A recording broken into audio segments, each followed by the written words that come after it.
The following program is brought to you in living color on NBC.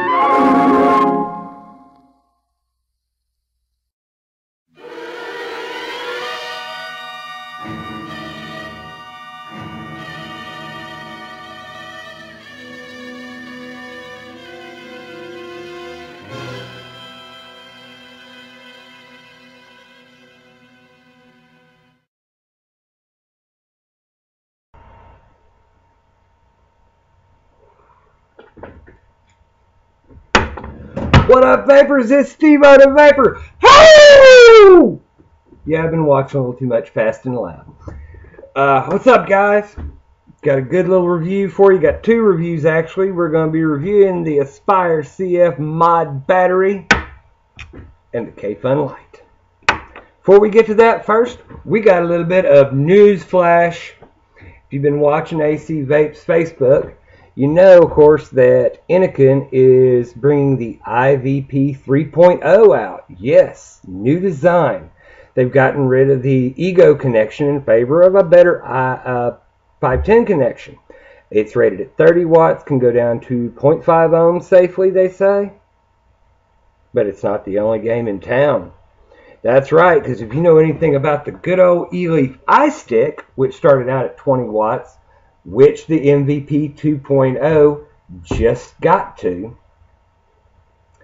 there are two new versions of the iStick. There's an iStick 30 watt and an iStick 50 watt.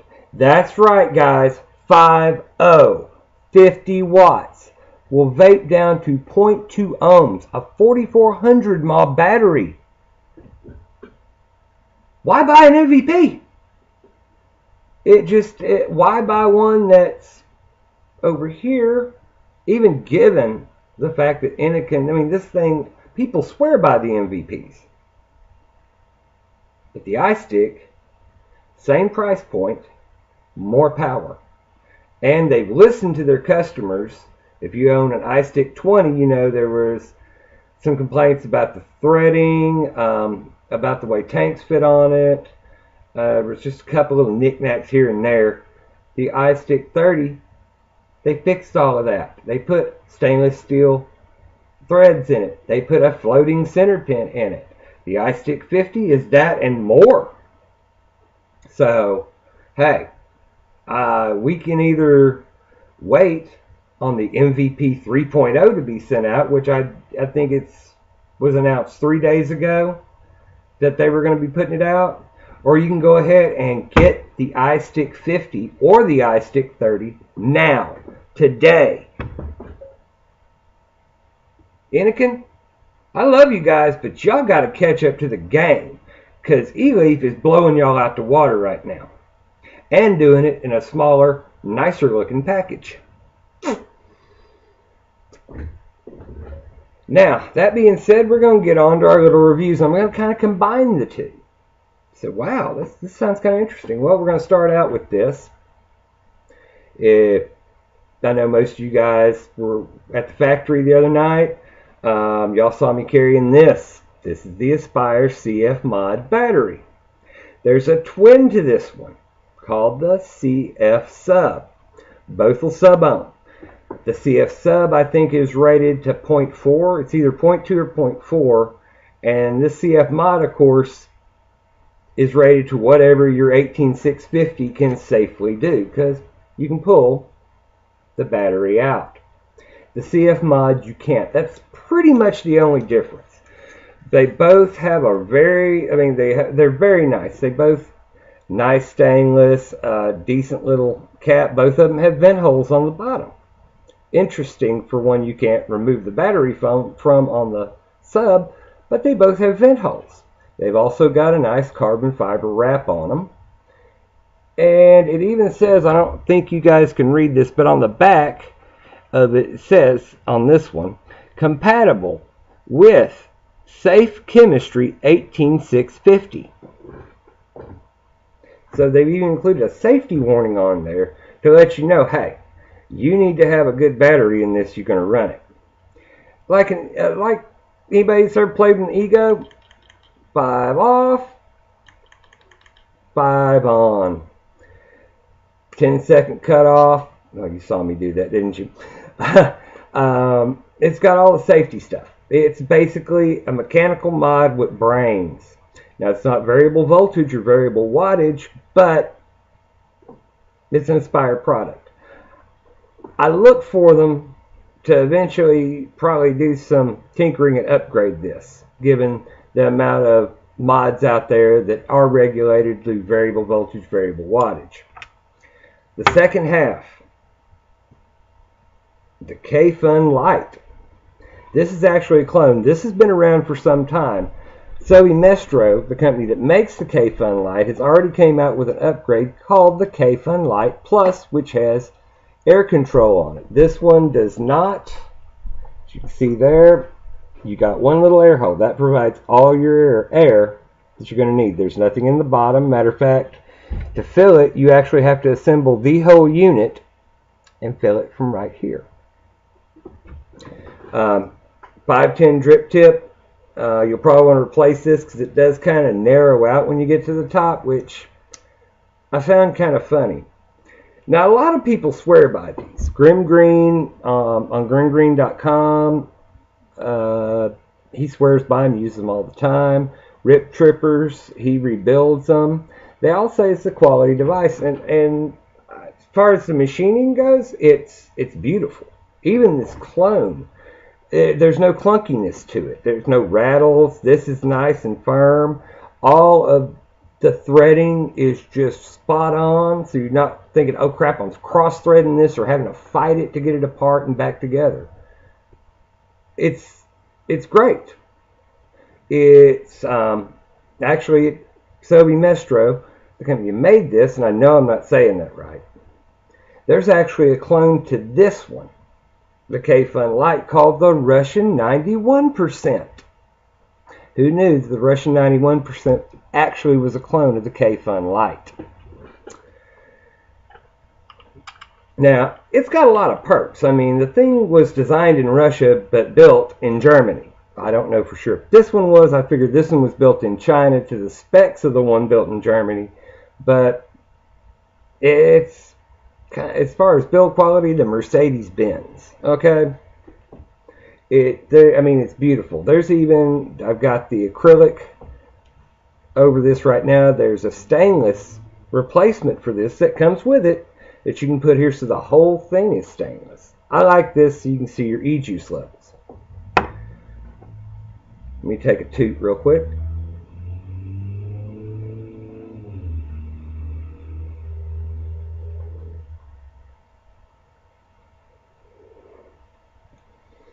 As you can see, it's got some good vape to it. Tasteful vape. It should be golden. This should be a no-brainer here, you know. Especially, I got this on an auction on eBay for like $8 and change. You're thinking, hey, no-brainer here. Hold up, I ain't done yet, though. Two things. First, my intention when I got this thing was to sub-ohm it. You can sub-ohm it. Building the coils in this thing are incredibly easy. I mean, they're simple. Sub-ohm it, no problem.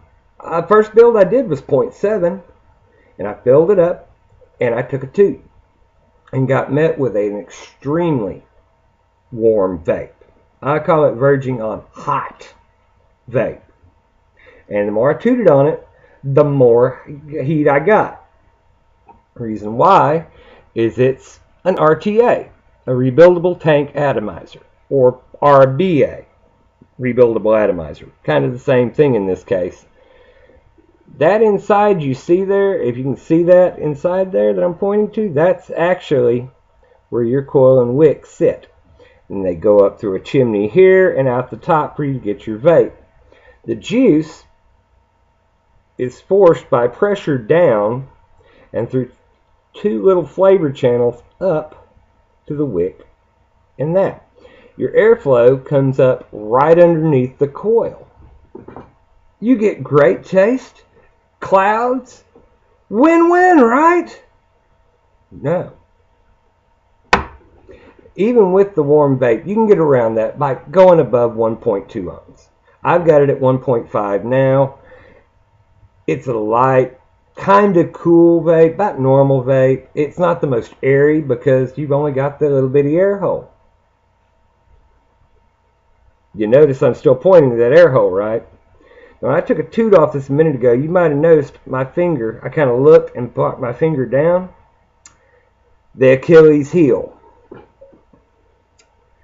Yesterday, I took my brother-in-law, Alvin, who spent the night with us, back to his truck. He was doing a little project and had the truck attached to a trailer and just wanted to come spend the night. So we just brought him over, took him back. Easier to get around that way. Tooting on this, took the Kayfun with me, thinking, hey, cool, hey, great little road trip trial. All the way, it's like 10 minutes away. Beautiful. Got him out there, got him dropped off. Took a few little toots off of it while I was there. Everything going great. Get on the way back. I'm on the road. I'm not watching where my hands are when I'm vaping because I'm paying attention to the road like you're supposed to, right? Well, my hand covered that air hole partially. So I took a toot and I was like, that ain't right. Oh, my hand's over the air hole. Okay, so I just moved my finger. Took a toot or two, puffed a cloud. Was great, stuck it back up in the visor, continued down the road. And that, by the way, was exactly where it was when I left and for all the trip that I didn't have it in my hand. A few minutes roll by, I'm coming into town, I'm like, okay, cool, reach up and grab it. There was juice running out of this hole all the way down the battery. This continued not only till I got home, but for another almost 10 minutes after I got home. This morning, of course, I had to take it apart because that's the only way that I found to stop this. You can't pull this off because you're going to drain all your e-juice. It's going to literally shoot out this. I tried it. This morning I made the same mistake again, only this time I covered the air hole completely. And I knew at the instant that I went to take a toot, I was like, I got no air. My fingers over the hole. I hope it doesn't start leaking again. 5 minutes later, it's got the gurgles. It's leaking juice. And not only is it leaking juice, I took it off the battery, set it on my desk, on a paper towel, of course, left it there for 10 minutes, wiped the juice off of it, put it back on the battery, struggled through the gurgles, thought, okay, cool, it's going to work. Set it back down, looked at the air hole, juice was already running to about right here and was continuing to flow. Apparently, the reason for this is that pressure it builds up to force the juice down and through the flavor channels. But when you cover the air hole up, apparently you flip that pressure around. So instead of air forcing it down, I guess gravity does it for you. It puts too much pressure in here and it keeps pushing it down all the way up to where it hits the air hole under the coil and all the way out this. And when you consider the coil is about right there or so, probably about right in there, you got all this juice that was under here, which is not a lot, but also all of that is in there that is now filled up that chamber, which comes up to about right there.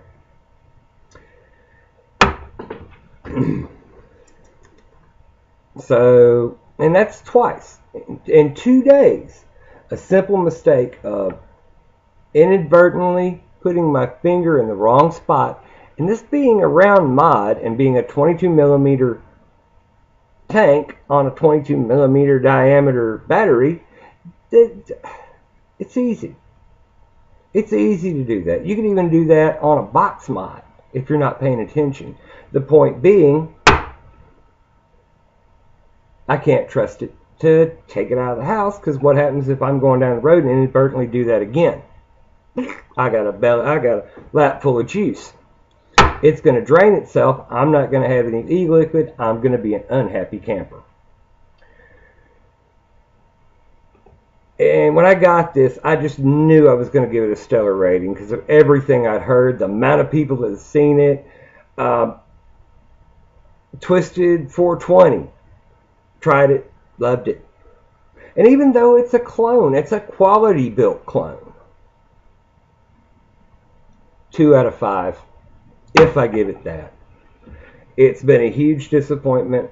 I can't sub-ohm it because of the heat factor, which, okay, that might have knocked a star off, but that air hole thing and the leaking, knock it out of the ballpark. I can't take it out of the house because if I inadvertently cover that hole once,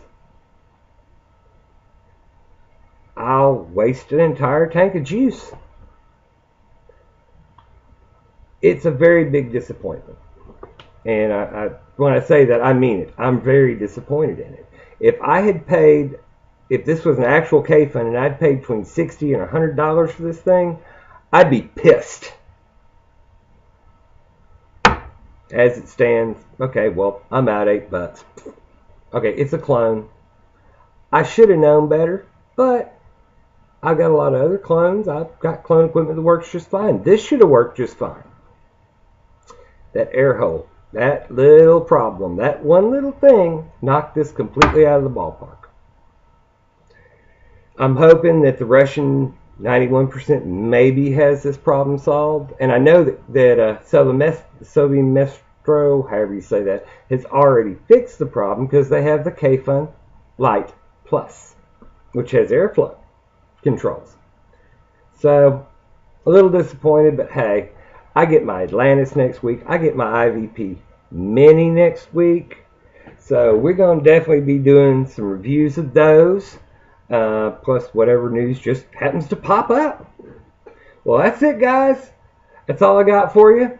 Remember to subscribe to the channel, Steve-O the Vapor on YouTube, or hit us up and be a member of AC Vapes on Facebook. Till then, stay cool and keep vaping, y'all. I'm out.